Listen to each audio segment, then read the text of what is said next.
Sayembara, tolong sampein untuk Om Daus ya, sama untuk Jindan, yang terjindan-jindan.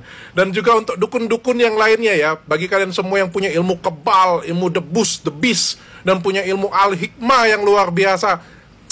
Ini sayembara ya. Kalian yang kebal dengan pisau bedah saya kasih 100 juta per orang. 100 juta per orang. Jadi kalau kalian ke tempat Densus, kalian nggak dapat duit. Densus yang dapat duit. Ke tempat Denis nggak dapat duit. Ke tempat saya kasih 100 juta per orang. Tuh, ya. Datang ke tempat saya ya. Jangan ngomong beda lagi ya. Parang yang gede, yang hitam, yang panjang kayak gitu aja bisa kebel. Apalagi pisau bedah saya itu kecil banget tuh. Kecil banget kayak gini. Pasti bisa lah. Jangan ngomong beda lagi ya. Jangan ngomong beda lagi ya. Please, jangan ngomong beda lagi. Saya tungguin ya, saya tungguin. Melaporkan saudara dokter RL ya, dokter LR dengan dugaan pelanggaran pasal 28 ayat 2 Undang-Undang ITE dan pasal 27 ayat 3 Undang-Undang ITE junto pasal 45A dengan ancaman hukuman 4 tahun dan 6 tahun. Ya. Itu kenapa Bang? Alasannya melaporkan RL? Itu karena beliau kami duga telah melakukan perbuatan yang merugikan organisasi para dukun ya, organisasi para dukun dan merugikan anggotanya yang bernama Habib Jindan Al-Habsyi.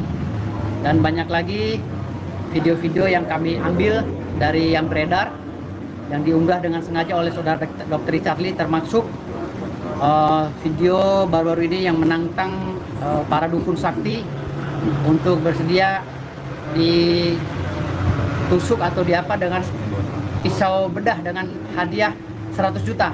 Dr. Richard Lee juga telah diduga menghina kesenian debus dan ilmu al-hikmah yang selama ini kita tahu dalam budaya Islam ada juga ya, budaya-budaya suku tertentu ada juga debus dan al-hikmah itu. Dia menantang dengan gamblang seluruh para pemilik ilmu debus dan al-hikmah untuk membuktikan kesaktiannya, ditusuk atau diiris memakai pisau bedah dengan hadiah 100 juta per kepala. Ini kan merupakan satu dugaan pelecehan terhadap budaya suku yang ada di Indonesia, salah satu suku yang ada di Indonesia atau beberapa suku yang ada di Indonesia.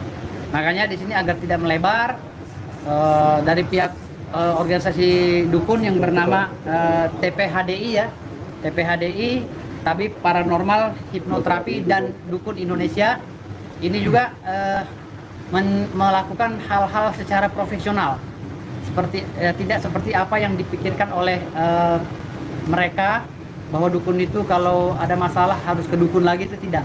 Karena dukun ini sudah modern, jadi mereka juga melakukan hal yang modern sesuai dengan aturan perundang-undangan. Jadi secara profesional mereka melakukan tindakan hukum normatif. Artinya di sini mereka sudah menunjukkan bahwa mereka ini tidak lebih bodoh dari yang lainnya gitu.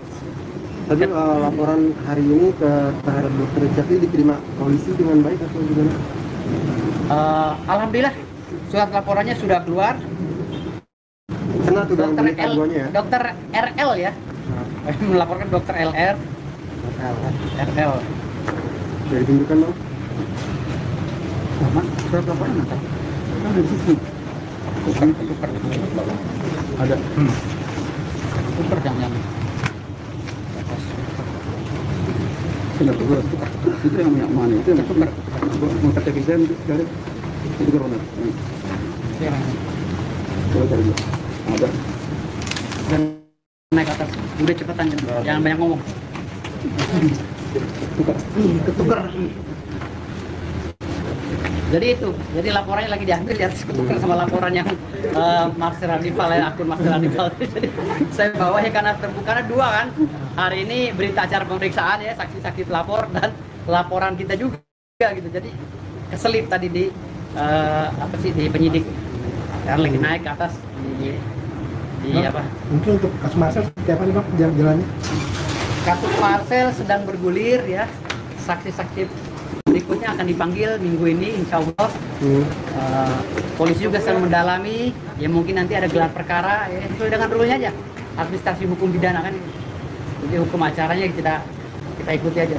Bang, untuk Richard Lee itu bang, dia sebelumnya ada permintaan maaf ke abang atau abang somasi dulu nggak sih bang? Saya somasi melalui media sosial. Dan beliau juga sudah menjelaskan saling argumen. Ya saya bilang kalau saling argumen nggak ketemu, udah kita bawa pembuktiannya gitu aja. Bawa alat bukti-buktinya, saksi-saksi bawa semua. Terakhir juga dia sayembara 100 juta kalau ada. Itulah yang saya bilang tadi, sangat saya sayangkan sekelas dokter RL ya, sekelas dokter RL kok bisa gitu melakukan sayembara dengan menantang orang-orang budaya tertentu ya, Debus dan Al-Hikmah serta dukun-dukun Indonesia, kok bisa gitu. Jadi apa sih korelasinya gitu? Kenapa dia tidak fokus kepada podcastnya dia secara profesional, menunjukkan dia sebagai orang yang memang bergerak di bidang media gitu kan? Ini jangan-jangan Dr. Richard Lee nggak punya izin dibikin podcast? Apakah dia punya perusahaan? Apakah dia terdaftar di Dewan Pers? Nah, ini Kemenkominfo dan Dewan Pers harus bisa turun tangan juga nanti. Gitu. Jangan sampai nanti banyak orang-orang yang merasa dirinya berhak melaksanakan Undang-Undang 40 tahun 1949 mengalahkan wartawan yang sudah mempunyai sertifikasi dan uji kompetensi. Ini akhirnya merugikan media yang lain, karena kita tahu banyak podcastnya youtuber itu yang subscribe-nya melebihi daripada media-media yang ada gitu loh. Gitu. Melebihi media yang ada, akhirnya kan merugikan orang banyak, khususnya wartawan. Efek yang didapatkan gitu ke perdukunan itu mungkin apa sih bang, selain kayak job sepi atau namanya? Kalau job sepi kita sudah jawab di podcast Denis Kalista. Job itu sepi sebentar doang. Sekarang malah tambah rame. Ini tangannya pesengklek nih ngurut orang. Makin banyak orang minta diurut. Karena orang udah tahu, orang udah cerdas. Oh ternyata dukun itu beda. Dengan pemahaman mereka-mereka yang menjustifikasi dukun itu adalah orang yang cabul dan penipu. Ternyata beda. Setelah kami jelaskan, memberikan penjabaran yang jelas secara substansional, akhirnya mereka memahami rakyat Indonesia. Mungkin sekarang yang masih membuli-buli kita ini mungkin buzzer gitu, karena saya yakin itu buzzer.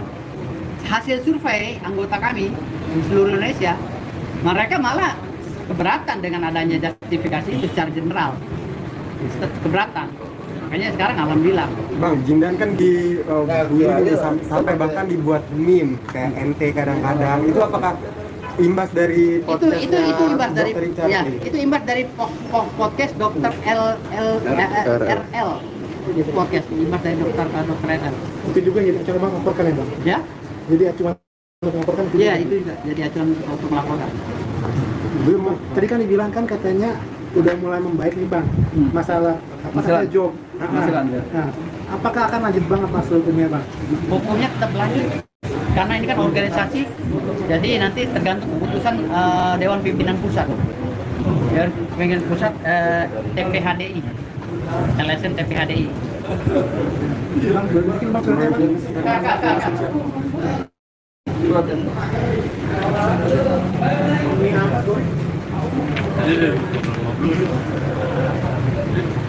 Tahan.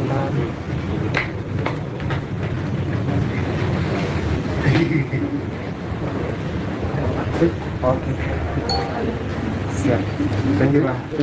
Bang, tapi satu lagi bang, mungkin kalau untuk dokter RL sendiri kan ada juga selalu menantang dengan bawa-bawa alat medis bang. Sebenarnya itu ada kode etik yang diatur juga sih dalam dokter atau Ya, mungkin melanggar pasal dalam juga? Dokter Indonesia itu ada aturan mainnya, kode etik. Nggak boleh itu namanya